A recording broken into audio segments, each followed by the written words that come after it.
केंद्रीय गृह मंत्री अमित शाह पंजाब के पूर्व मुख्यमंत्री दिवंगत प्रकाश सिंह बादल की अंतिम अरदास में हुए शामिल। कहा, सरदार बादल ने सदैव देश हित को दी प्राथमिकता।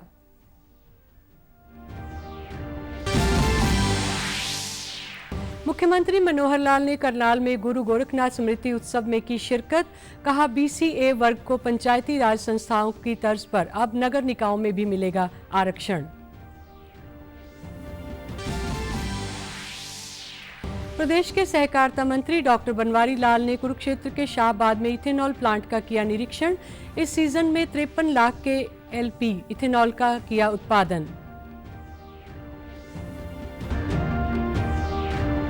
और प्रदेश के मुख्यमंत्री अंत्योदय परिवार उत्थान योजना के अंतर्गत हो रहा है मेलों का आयोजन। रोजगार के अवसर मुहैया करवाना है इन मेलों का उद्देश्य। नमस्कार, मैं जगजीत कौर। अब समाचार विस्तार से।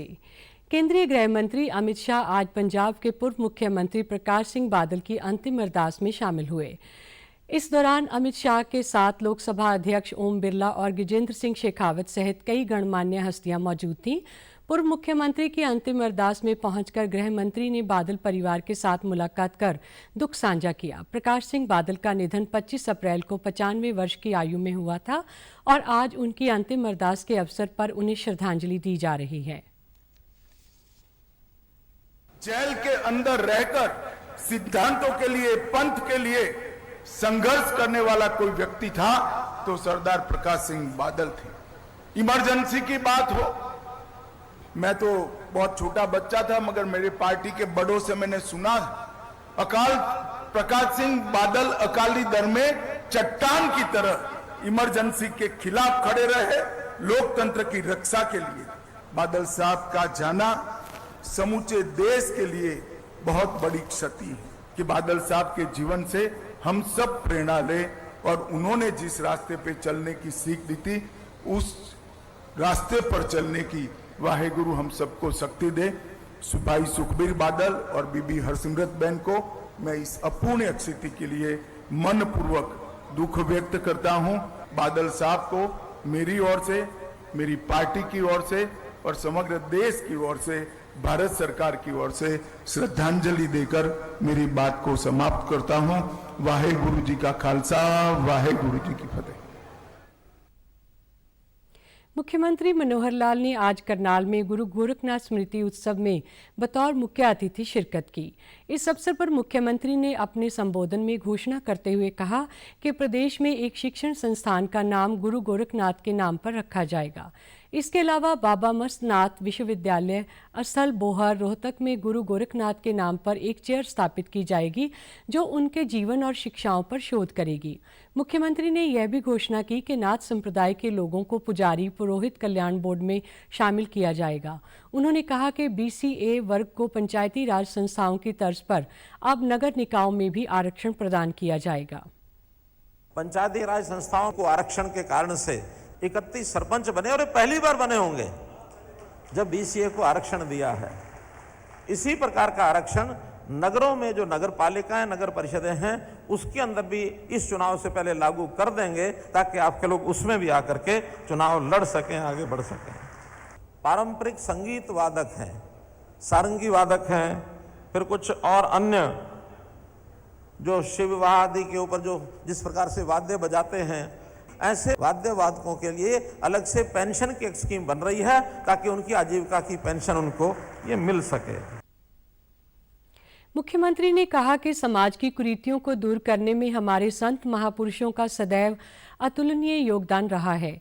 उनकी शिक्षाएं आज भी उतनी ही प्रासंगिक है। इसलिए समाज में फैली कुरीतियों को दूर करने के लिए राज्य सरकार ने संत महापुरुषों की शिक्षाओं का प्रचार करने हेतु संत महापुरुष सम्मान एवं प्रचार प्रसार योजना बनाई है।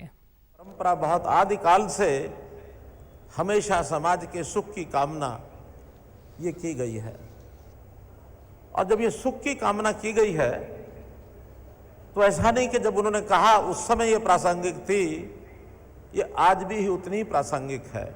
लेकिन वर्तमान में सरकारों के नाते से सरकारें अलग ही सिस्टम पर चल पड़ी और समाज के अंदर बहुत सी कुरीतियां पैदा हो गई। इन कुरीतियों को समाप्त करने के लिए जो योगदान संतों का, महापुरुषों का था, अतुलनीय था। वो समाज के अंदर कुरीतियां कैसे दूर करनी है, तो हमने सरकार में आने के बाद एक घोषणा की, संतों की जीवनियां, संत महापुरुषों के विचार का प्रसार, उनका मान सम्मान, इसकी योजना बनाई जाए। इससे पहले मुख्यमंत्री मनोहर लाल ने आज करनाल में बने पार्टी के कार्यालय कर्ण कमल का उद्घाटन किया। इस अवसर पर भाजपा प्रदेश ओम प्रकाश धनखड़ भी मौजूद थे। मुख्यमंत्री ने कहा कि कार्यालय के भवन का उद्घाटन होना पार्टी कार्यकर्ताओं के लिए गर्व की बात है, क्योंकि पार्टी को चलाने एवं मजबूती देने में कार्यकर्ताओं का बहुत महत्व है। इन कार्यालयों में पार्टी की गतिविधियां एवं योजनाओं को जनता तक पहुंचाने का कार्य किया जाता है। सीएम ने कहा कि प्रदेश सरकार ने अनेक परियोजनाओं और जन कल्याणकारी योजनाएं चलाई हैं, जिनका जनता को सीधा लाभ मिल रहा है। प्रदेश के आयुष्मान कार्ड और चिरायु योजना के तहत गरीब लोगों को 5 लाख रुपए का वार्षिक इलाज मिल रहा है। इसके अलावा ग्रामीण लोगों की समस्याएं हल करने के लिए जन संवाद कार्यक्रम शुरू किया गया है। उसकी प्रसन्नता है, हमने जो काम 3 सालों में किया उसका कहीं ना कहीं लोगों पर प्रभाव है, इंफ्रास्ट्रक्चर है, पर्याप्त है। ये बात भी ठीक है कि कुछ छोटी छोटी समस्याएं, प्रॉब्लम्स जो लगातार एक नॉर्मल, एक ऐसा विषय लगातार चलती है। मानो कहीं तालाब भर गया है, पानी का गंदा है, तो वो हर साल होता है, हर साल बरसात से पहले उसको खाली कराते हैं। इस बार भी हमने पंचायतों को फिट चार्ज करके उसको खाली कराने की बात कह दी है। गाँव का नागरिक जागरूक हुआ है, उसके जागरूकता के कारण से उसकी डिमांड्स बढ़ी है। हमने वादा किया उनको कि सारी डिमांड्स क्रम से धीरे धीरे पहले बड़े गाँव में, फिर छोटे गाँव में सब कराएंगे। पैसे की किसी प्रकार की कोई भी कमी किसी गांव के विकास में नहीं आने देंगे। विकास के नाते से पारदर्शिता ये पहली कंडीशन है। जैसे ई टेंडरिंग का विरोध कुछ लोगों ने किया था, अब गांव के लोग खड़े होकर के समर्थन करते हैं इस बात का। प्रदेश के सहकारिता मंत्री डॉक्टर बनवारी लाल ने आज कुरुक्षेत्र के शाहबाद में चल रहे इथेनॉल प्लांट का निरीक्षण किया। चीनी व बिजली उत्पादन सहित प्रतिदिन की जा रही क्रैशिंग के बारे में भी जानकारी ली। पत्रकारों से बातचीत में उन्होंने कहा कि शुगर मिल द्वारा 71 लाख क्विंटल गन्ने की पिराई करके 7.50 लाख क्विंटल चीनी का उत्पादन किया जा चुका है। शाहबाद शुगर मिल द्वारा अब तक 210 करोड़ रुपए का भुगतान बैंकों के माध्यम से किसानों को कर दिया गया है। इस सीजन में मिल द्वारा 4.35 करोड़ यूनिट बिजली का निर्यात हरियाणा विद्युत निगम को किया जा चुका है। इसके अलावा लगभग 53 लाख KLP इथेनॉल का उत्पादन किया गया। प्रदेश की अन्य चीनी मिलों में इथेनॉल प्लांट लगाकर मिलों को आत्मनिर्भर बनाया जा रहा है। एकमात्र एथेनॉल प्लांट हमारा शाहबाद के अंदर चल रहा है और इसको उद्घाटन किए 2 साल हो गए और प्रोडक्शन में भी लगभग 1 साल हो गया है।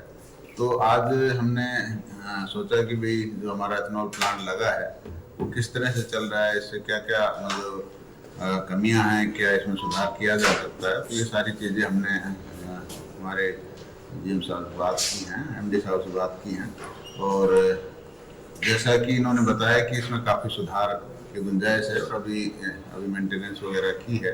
तो इन्होंने आश्वस्त किया है कि जो हमारा 60 KLPD का जो टारगेट है वो हम जल्दी ही पूरा कर लेंगे। और जहाँ तक बिजली की बात है, बिजली भी पिछले साल के बराबर ही हुई है और जो रिकवरी रेट है हमारा मिल का, और रिकवरी रेट भी पिछले साल से बढ़ा है। प्रदेश सरकार द्वारा लोगों को स्वरोजगार प्रदान करने के लिए मुख्यमंत्री अंत्योदय परिवार उत्थान योजना के अंतर्गत लगने वाले मेलों का चौथा चरण आयोजित किया जा रहा है। आज सिरसा के उपायुक्त पार्थ गुप्ता ने गांव बुढ़ाखेड़ा में आयोजित मेले का शुभारंभ किया। जिले में 2 जून तक यह मेले अलग अलग स्थानों पर लगाए जाएंगे। उपायुक्त ने कहा कि मेले में पहले दिन लगभग 323 लाभार्थियों को रोजगार उपलब्ध करवाया जाएगा। वहीं अतिरिक्त उपायुक्त ने बताया कि इन मेलों का उद्देश्य विभिन्न विभागों की जन कल्याणकारी योजनाओं का लाभ गरीब लोगों तक पहुंचाकर आय में वृद्धि करना है।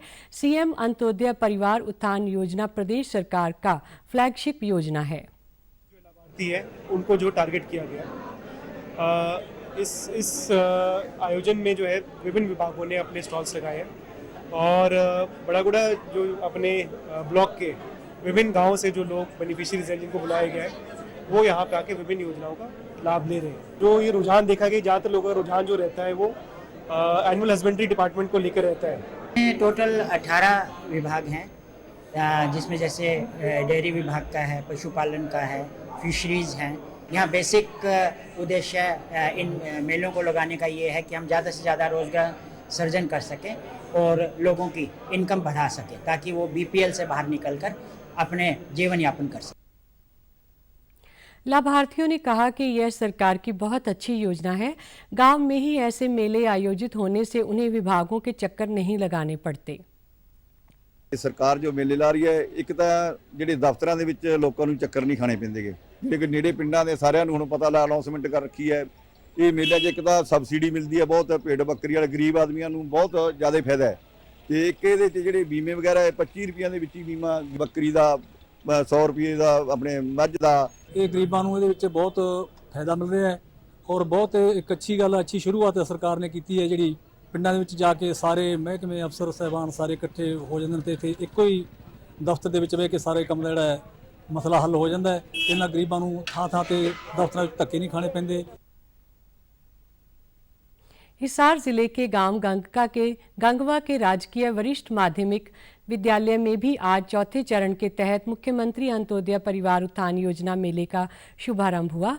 अतिरिक्त उपायुक्त नीरज ने मेले का निरीक्षण किया। इस योजना के तहत चिन्हित परिवारों की आमदनी 1,80,000 रुपये करने का लक्ष्य रखा गया है।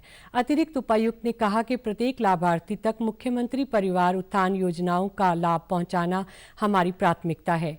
केंद्र एवं राज्य सरकार ने गरीब परिवारों के उत्थान के लिए अनेक कल्याणकारी योजनाएं लागू की हैं। करीब 9,000 बेनिफिशरीज इस फेज़ 4 की मेला के लिए सरकार ने आइडेंटिफाई करके डिस्ट्रिक्ट में भेजे हैं और अभी अगले पूरे महीने अंत्योदय उत्थान मेला चलते रहेंगे। हमारे 18 विभिन्न विभाग जो है उनकी विभिन्न जो स्कीम्स हैं उनका लाभ जो है लाभार्थियों तक पहुंचाया जाएगा, ताकि ये लोग अपना खुद से कार्य करके और अपनी जो इनकम है वो 1,80,000 रुपये से बढ़ा सके। मेले में आए लाभार्थियों ने कहा कि अंत्योदय मेले लगाना सरकार की अच्छी पहल है। इसके माध्यम से विभिन्न योजनाओं के तहत लोन लेकर गरीब परिवार अपने आप को आर्थिक रूप से समृद्ध बना सकते हैं। मैं संघ फार्म भरा जी, ऐसे है ना, दूध बेच के गुजारा कर लेंगे गरीब आदमी। अप्लाई दी अपने कर। मेरे पास से गवर्नमेंट स्कूल में से फ़ोन आया था और फिर उनके अकॉर्डिंग मैं यहाँ पे आया हूँ सर, और यहाँ पे मैं कंप्यूटर कोर्स करना चाह रहा हूँ जो फ्री कोस्ट है 1 साल के लिए। सॉफ्टवेयर और हार्डवेयर का है सर, जो कि अभी जो टेक्नोलॉजी है वो कंप्यूटर के थ्रू ही है सर। जालंधर लोकसभा उपचुनाव के तहत 10 मई को होने वाले मतदान के मद्देनजर सभी पार्टियों के नेता अपने अपने प्रत्याशी के लिए चुनाव प्रचार में जुटे हुए हैं। कल भाजपा नेता व केंद्रीय सूचना एवं प्रसारण मंत्री अनुराग सिंह ठाकुर ने पार्टी के प्रत्याशी इंद्र इकबाल सिंह अटवाल के लिए प्रचार किया। इस दौरान उन्होंने पत्रकार वार्ता में कहा कि पंजाब में माफिया राज पहले की तरह ही बरकरार है और लूट की खुली छूट है व भ्रष्टाचार रिकॉर्ड तोड़ रहा है। केंद्रीय मंत्री ने अरविंद केजरीवाल के सरकारी आवास के सौंदर्यीकरण पर 45 करोड़ रुपए खर्च किए जाने के मुद्दे का जिक्र भी इस अवसर पर किया। दिल्ली के मुख्यमंत्री जो कभी कहते थे ना बड़ी गाड़ी लेंगे, ना सिक्योरिटी लेंगे और ना ही बड़ा बंगला लेंगे, 45 करोड़ रुपए जिसके बंगले पे केवल रेनोवेशन पे लगा है। दिल्ली के लोगों को पीने का पानी जो इनका दिल्ली जल बोर्ड नहीं मुहैया करवा पा रहा, वहां मुख्यमंत्री के घर का स्विमिंग पूल 8 करोड़ का नया बना और उसमें रोज पानी नया भरा जा रहा है। दिल्ली के लोगों के लिए एक शौचालय नहीं बना, लेकिन वहां पर 15 शौचालय अरविंद केजरीवाल जी के घर में बने हैं। गरीब के लिए एक पक्का मकान नहीं बना, लेकिन अरविंद केजरीवाल जी के फर्श पर केवल 4.5 करोड़ रुपया खर्च हुआ। ये आम आदमी के नाम पर वोट तो मांगते हैं, लेकिन आकर लूट की खुली छूट दिल्ली और पंजाब में है। भ्रष्टाचार रिकॉर्ड तोड़ रहा है, माफिया फल फूल रहा है। मुख्यमंत्री का कुरुक्षेत्र में आयोजित 3 दिवसीय जन संवाद कार्यक्रम कल गांव कराह साहिब में संपन्न हुआ। इस दौरान उन्होंने पंजाबी पीजीटी HTET पास करने वाले प्रार्थियों की बात सुनी और उन्हें अहम फैसला लेते हुए कहा कि प्रदेश में पंजाबी विषय के शिक्षकों की कमी को जल्द ही पूरा कर लिया जाएगा। इसके लिए शिक्षकों को पंजाबी विषय के साथ कोई अन्य दूसरा विषय भी पढ़ाना होगा। जनसंवाद कार्यक्रम के बाद पत्रकारों से बातचीत करते हुए मुख्यमंत्री ने बताया कि केंद्र व राज्य सरकार की सभी योजनाओं को आमजन द्वारा खूब पसंद किया जा रहा है। पहले ई-टेंडरिंग का काफी विरोध किया जा रहा था, लेकिन अब इससे भ्रष्टाचार पर अंकुश लगा है। हमारी जितनी नई योजनाएं हैं उनको सबको पसंद कर रहे हैं, खास करके भ्रष्टाचार के ऊपर जो हम चोट कर रहे हैं इस ई-टेंडरिंग के बारे में। और जितना विरोध आप लोगों के सामने भी दिखता था, बहुत विरोध हुआ, आप लोग प्रश्न करते थे, आज उसी ई-टेंडरिंग को सरपंच स्वयं कह रहे हैं कि ये बहुत अच्छा स्टेप जो है सरकार ने लिया। जनता भी उससे गदगद है कि इससे भ्रष्टाचार रुकेगा, पारदर्शिता आएगी।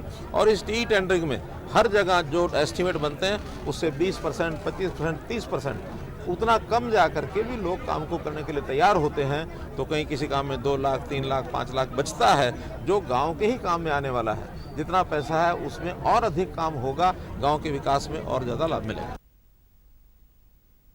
अब खबरें फटाफट।